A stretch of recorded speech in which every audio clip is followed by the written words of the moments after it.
Hello, everybody. Welcome back to another episode of Bear Down Ballers here on the field of 68. I'm Ryan Wall, joined once again by Jordan Pollock. And Jordan, Arizona, once again themselves had a 2-0 week. They're on fire, ranked right now at number 5. They're moving up the rankings. They're right outside the top 4, which would be the 1 seeds. But how are you doing first before we get into all of the action this past weekend? I'm doing great, man. We're in March. March is one of my favorite months. We've got a great holiday in St. Patty's Day. It's my birthday this month. I know a bunch of other people, and then we've got nothing but college basketball pretty much from now until the end of the month. So it's a great time of the year. Yeah, it's my favorite probably overall sporting event, March Madness. And we get a bonus before then. As we know, we get the conference tournaments starting in Mhm. just a week. But before we get into Arizona's last 2 games they're going to play this week against UCLA and USC on Thursday and Saturday, let's get into their rivalry game, their second rivalry game, as they sweeped Arizona State this season, beat them twice, and beat them pretty good both times. The first time, as we know, was they beat them in a more spectacular fashion, but this past week they still won by 18 points, 85-67. And the guy that I wanted to get to first, Jordan, is the guy that a lot of people have been criticizing for the last few weeks. We've been honest about him, but I really love watching him play. And when he's playing at a high level, he's one of the best point guards in the country. That's Kylan Boswell. He had a major bounce back game in this one against ASU, 17 points, only 1 turnover, 2 assists, 2 rebounds, 7 for 9 from the field.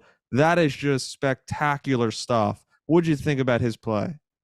Yeah, he's been on a tear, and I think really the only outlier was from that Washington State game, and that's just a credit to again Kyle Smith and Washington State of how lengthy and how well they can guard the perimeter. And outside of that matchup, Boswell's put together still a great a great combination of a few weeks and in a great few games. Namely, especially on Saturday, I think we'll talk about the Oregon game a little bit, but he had a great week, especially shooting from the arc. Um, and yeah, he's just been efficient and he's been confident, and I think that's a great thing that he's getting into kind of a more better role for what this team needs from him going forward and looking to make a deeper run in March. Yeah, he just seemed really confident early in this game. He was finding his spots, and he does best when he is kind of moving well in transition. He's hitting pull up Mm-hmm. threes. He's moving the ball quickly. He's finding open guys and getting everyone involved. And that's what he did in this game. He led the team in scoring, which hasn't happened in quite some time, Mm-mm. but he's the X factor for this team. I've said it all season. When he's an elite guy and he's capable of that, he is a top tier guard in the country, and that can allow Arizona to get to heights that we want them to go to and they haven't been to in a long time. But the other guy that had a really good game too was Caleb Love. 16 points, which is not up to Caleb Love standards per se, but still 8 rebounds, 5 assists, and something that just continues to stand out to me with Love is not just his scoring, which is elite, is he's rebounding. For a guard, this guy is as an elite as a rebounder for a guard in the country in college basketball.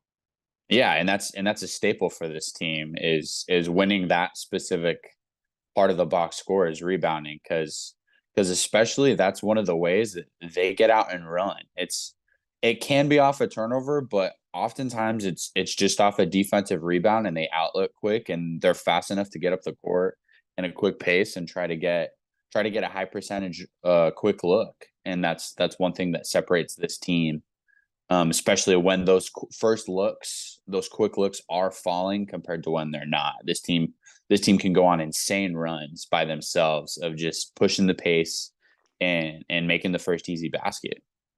Yeah, we talked about for Arizona State to keep this game close, they would have to shoot at a higher percentage than they have all season, and that just was not the case. Only a little over 28% from deep in this one. Collins, Perez each added 15 and 14. But yeah, I was really just excited and happy to see how Arizona came out in this one because they were on the road in the Devil's Den, per se, and they really just came out with more energy and passion that we haven't seen them play with on the road in a long time. What do you think about that? How they started this game on the road, and especially heading into a long stretch, hopefully that's going to be on the road in the postseason.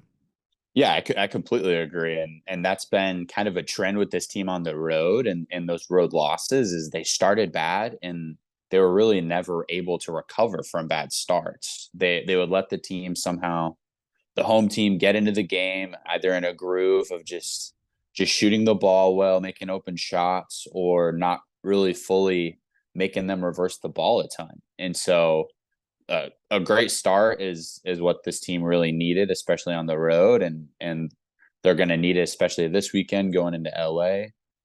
And I think one of the biggest things I noticed from this game is they started well, but also they responded well to the runs because ASU did have a few runs in the second half, especially in that first 10-minute mark where they would go and they would get the lead down into single figures, but Arizona would never. I don't think they ever got it within 6 in the second No, half. no. But it bounced from 11 to like 7 for it felt like 6 or 7 minutes, and that's one thing that's awesome to see, especially with how emotional of a game and how emotional of a rivalry it is, of just not getting too up, not getting too emotional, not getting too down, of just taking it one possession at a time, try to get a stop, cool. Let's try to get a high percentage look for either an open shooter or for somebody on a drive. And they responded super well down there, and especially it doesn't hurt having a good crowd for Arizona Wildcats to turn up in Tempe.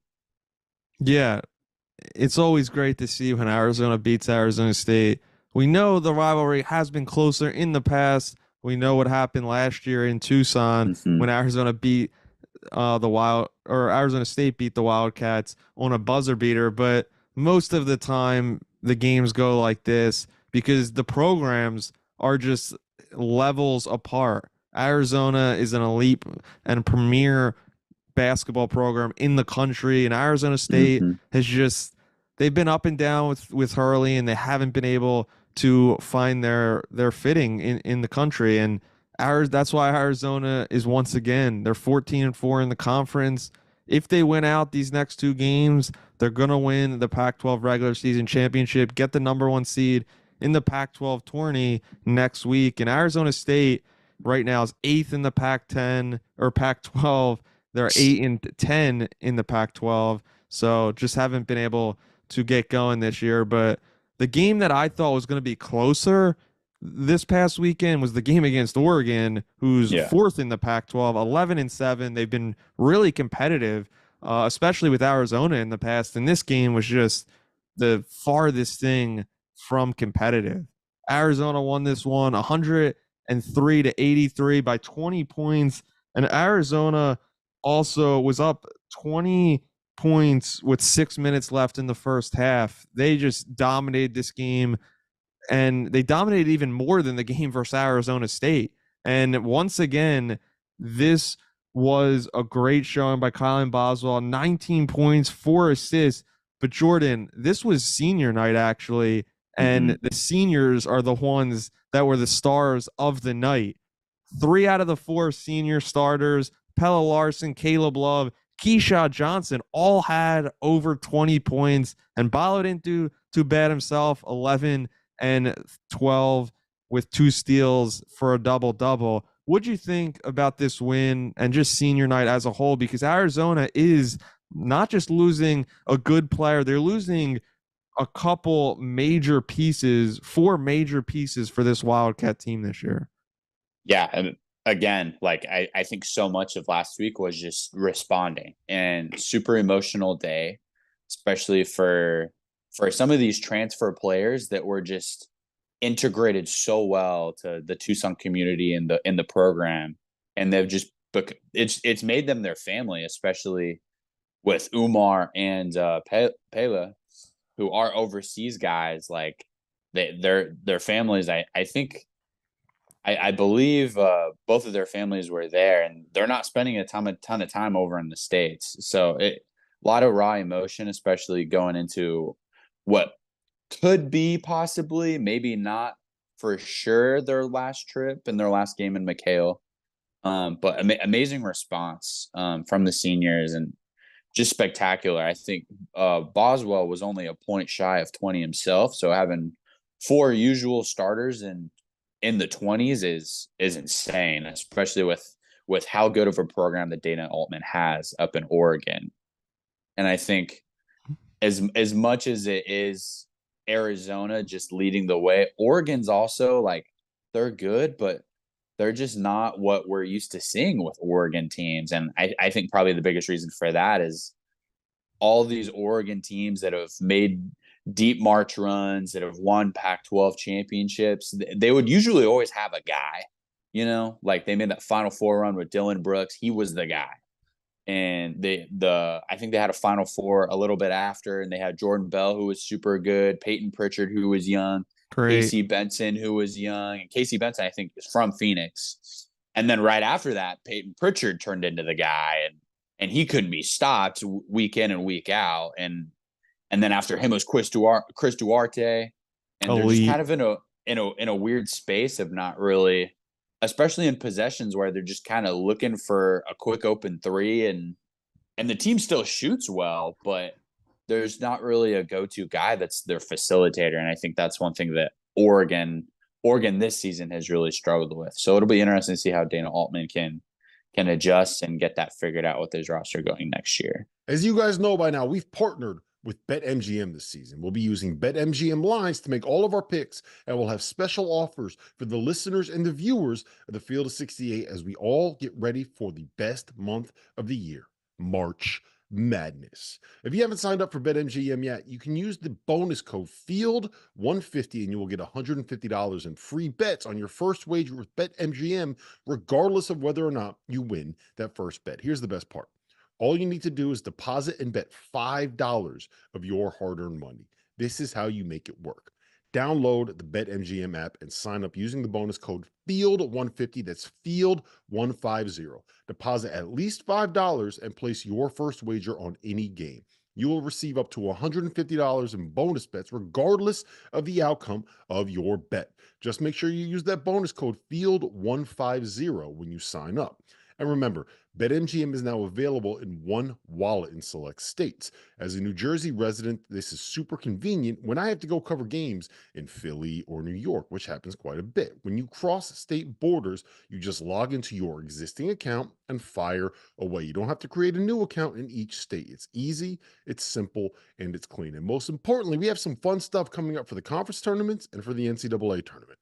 Bet insurance tokens, college hoops odds boost, and my personal favorite, a nice little parlay boost here and there. So download the BetMGM app and sign up today. Big news, guys. I am thrilled to announce that we have partnered with Autograph, a company founded by the GOAT himself, Tom Brady. The Autograph fandom app gives you access to the best college hoops content, fan contests, and exclusive rewards like discounted tickets, all for doing the things that diehard fans like you already do, following your favorite team in the news and listening to podcasts just like this one. When Tom, and yes, I am calling him Tom, we're on a first name basis these days, co-founded Autograph, he had one mission in mind: change the fan experience for the better. It works like this. You get all of your college hoops content you want in one place. You get articles from your favorite writers, pods from your favorite hosts, contests from your favorite creators, all on the feeds and the sites that you already enjoy. But instead of having to go to all these different places, it all comes to you in one spot, the Autograph fandom app.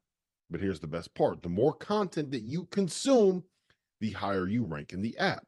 As you consider to level up in status on the app, you can unlock unique rewards curated exclusively for you. So download the free Autograph app in the App Store and use the referral code F68, that's F68, or tap in at the link in the description below or in the podcast app of your choosing to start earning points for doing something as normal to this very podcast. Yeah, I mean, Jermaine Cousinard did have an incredible game in this one. 39 points, 4 3-pointers. He was the elite in this one. Hasn't been obviously on that level throughout the season, but he did have a great game. Still just not enough from everyone else. Only had one other or two other players in double figures. It just, yeah, they only shot 30% from 30. They never could really get it going or get it kind of close after, as I mentioned, that first period of the first half where they just couldn't they couldn't keep it close with Arizona. But getting back to what you're talking about, this senior class, and this is such an important senior class because you mentioned the two guys that are foreign that have been here for now 3 years, but the two other guys that you didn't mention and we didn't talk about so much yet is Keyshawn Johnson, Caleb Love. They're the transfers, like you said, and it seems like they've been here for years. They've been here for a couple months at this point, not even a full calendar year. And they have just grown so much with this program. And you just see in this game was a perfect example. Keyshawn Johnson, when he left San Diego State, he was a guy that, you know, would get you maybe 10 and 6 or 7 rebounds. And now he's a guy that on any night himself, he can get over 20 points, and his 3-pointer has improved a lot since last season. And then Caleb Love, I just don't think he gets enough credit this year from more people in the college basketball world, just because it takes a special type of player in person to do what he did, except that where he just went to the Final Four a year ago, that's not going to be the place that he's going to close his college basketball career. He's not going to be a top, first round pick in the NBA draft after having an unbelievable Final Four run and then having a down year and then kind of accepting an unknown role for, say, at Arizona and go to a new spot after it was rumored he was going to go to Michigan before Arizona. So a lot of uncertainty, and he quickly adapted, and really has just shown so many different parts of his game. Like I mentioned, the rebounding, the playmaking even, I think has improved a lot with Caleb Love, and just the overall effort and buy-in that he has to this program with Tommy Lloyd. I just think he's been an unbelievable addition, and we know Arizona does have some top recruits coming in next season, but these 4 guys are going to be very, very hard to replace. Ballo, since Koloko left a couple years ago, he's been that stable force at center for the last couple years. And Pelle Larsson, I mean, we call him the glue guy, but he's really been that stable guy on the wing that just does everything you need to win in college basketball. And the fifth starter in this game was Grant Whiteman, who is a walk-on. He's also a graduating senior. So he played 9 minutes. He did have 2 steals. So he did add a little bit there as Boswell came off the bench in this one, but still played his normal minutes amount. But anything else you wanted to add to this game and just what these seniors have meant to this program? I think they meant a lot, and I think we're definitely going to see that in the next week and a half when we get some regular season award recognitions where the starting I expect every single one of the starters to have some kind of first team, second team, possibly even some of the bench guys. I think could be in the running for 6th man of the year for the Pac-12, and it's just a testament to how great of a year and how well this team has kind of built around each other. And like you said, like Caleb Love didn't even know he was going to be going to Arizona until I think June, May. Yeah. I think it was around June even. And to think like that's less than 10 months. And this team went from like early season they had a crazy schedule where they just beat some really good teams, and then they had some lows of some bad Pac-12 road losses, and now they're still in first place, still 2 wins away from a regular season Pac-12 championship, number one seeding for the tournament. This team still has everything in front of them, and it's been awesome to see all these good players kind of come together and build together. Yeah, and the thing that's crazy and so cool for Tommy in Tommy Lloyd's journey at Arizona in the 3 years so far is that the three teams, yeah, the first two look more similar than the last two, but none of them were the same. Each year he had to build a new team and establish a new unique core along with some, veteran players that he had, but with new recruits, with transfers like we've said. And he's really just done a remarkable job. I don't know if I've seen somebody rebuild like 3 straight years into especially a new job. I don't know if I've seen it been done in college basketball recently. He's just done a remarkable job. And yeah, we've talked about it in the past. You can have regular season success, but we'll get into it on next show, but you have to win when it matters in the postseason. And we'll see if they can do that hopefully this year. But Jordan, let's move on. And you mentioned they have 2 more games left. They do, and they faced 2 of their biggest rivals, I would say, not so much this year as they haven't been great. But on Thursday night, their second to last game, they're at UCLA. It's going to tip off at 9:30 on the East Coast, 7:30 local time. This one is on ESPN. The last 2 games are on ESPN, happily. And they're facing the UCLA Bruins. And the Bruins have been up and down this year. They're ranked 6th in the Pac-12, 9-9 in the conference, 14-15 overall.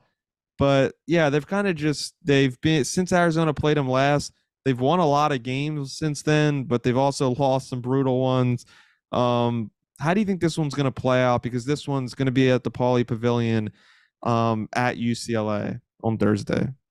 Yeah, one of the most legendary arenas in all of college basketball. We're actually debating this week over text about blue bloods, and you were kind of talking about just lately UCLA over the last 30 years, really maybe a trip or two to the Final Four, but outside of that, it's like hard to put them in the blue blood tier. But from my perspective, historically, John Wooden, the pinnacle of college basketball. Yeah. You can't get any better than John Wood. And so 100%. I think that's one thing that makes me really sad about this rivalry ending. Though Tommy has talked about in some of the press conferences about how they can keep the rivalry going amidst UCLA entering the Big Ten and Arizona entering the Big 12. But I think it's a huge game, especially closing out the Pac-12 chapter for both schools, and who's gonna win the last one, and they know how to rock a show. Me and you have actually been on UCLA's campus, and beautiful. The Pauley Pavilion it's an amazing environment. It's an amazing. You wouldn't even know it was a basketball arena if you had no idea what college basketball was. It just looks like a awkward building, and the way it's just dug into the earth. Yeah, in Pasadena. It's so nice. Yeah, I was there a couple years ago. So beautiful, great basketball venue. And as I mentioned, UCLA hasn't been great, but they did give Arizona one of their toughest tests. I mentioned when we filmed that episode a couple of weeks ago, I thought Arizona was in serious deep trouble. I thought they could even lose this game. They ended up winning by 6 points. Didn't have their best showing. Shot it under 30%. Only had 3 starters in double figures, and that was one of the brutal Kylan Boswell games. But kind of similar to the Arizona State game, I think this game too, like you mentioned, this is, for now, the last chapter of this rivalry in the Pac-12. Hopefully they can play in the future, but I think Boswell will be good in this one again. And I think the seniors are going to continue to keep up that high level play because they know that they're close to the finish line. They don't have that many more opportunities, and this one is different. It's in a legendary building, as we have said, but I think Arizona is going to pull out this one. I think Arizona's They won by 6 last time. I think they're going to win by 10 this time. UCLA, I haven't loved the way they've played as of late. I just don't think they're consistent enough, and I think Arizona is going to do enough to get the job done. And yeah, I think Boswell is going to have over 20 points in this one. Yeah, I'm feeling a little different though. I think especially with the last game, and I feel like UCLA was still in a very similar position than they are even right now. They hadn't been super uh, playing super well ball. I think they got blown out by Utah by Yep. like 30 or 40 in Salt Lake City within a week and a half of playing Arizona. And it's just the magic of Pauley Pavilion. And I think Mick Cronin's going to have a good game plan. And I think those students are going to be ruthless. I think UCLA is going to come with an upset. I think they'll close this one out for the Pac-12 Wow. with a win over Arizona. I think it'll be close. But So you don't think Arizona's gonna get the 1 seed in the Pac-12 tourney? I think, yeah. I'll say Unless I don't Washington State loses to Washington on Thursday as well. which is a very big possibility. Yeah. Because that's also a huge rivalry, in-state rivalry. But Yeah. I would say probably likely. I would imagine upsets in both. So I think Arizona probably still retains the number 1 seed because of UW, which is odd that Arizona would be thinking UW at this moment in time. But yeah, I think just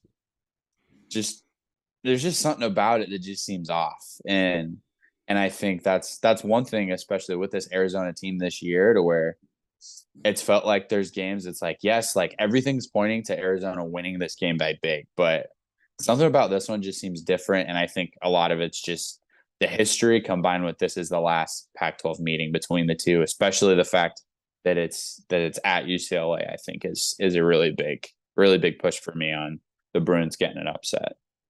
Yeah, 100%. But Jordan, before we go, Arizona's the last game of the Pac-12 season and the regular season.